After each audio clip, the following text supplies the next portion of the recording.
মুন্সিগঞ্জ সদর আধিপত্য বিস্তার নিয়ে বিএনপির দুই গ্রুপের মধ্যে সংঘর্ষে গুলিতে একজন নিহত হয়েছেন, গুলিবিদ্ধ হয়ে গুরুতর আহত হয়েছেন একজন।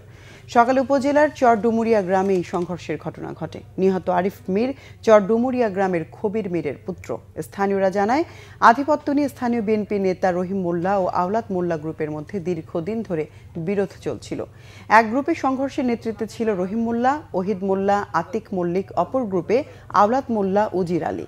সোমবার ভোর থেকে ইউনিয়নের 9টি গ্রামে দুই গ্রুপের সংঘর্ষ চলছিল। মুহুর্মুহু ককটেল বিস্ফোরণে গ্রামগুলো প্রকম্পিত হয়ে ওঠে। নিহতের স্ত্রী পারুল জানান, তারা বিএনপি নেতা আওলাদ মোল্লার সমর্থক। ভোরে তাদের গ্রামে হামলা চালায় আতিক মল্লিকের সমর্থকরা। তার দিনমজুর স্বামী আরিফ মীর রাস্তায় গেলে তাকে লক্ষ্য করে গুলি করা হয়। ভোরে 16টি গ্রামে হামলা চালানো হয় বলে জানায় পুলিশ।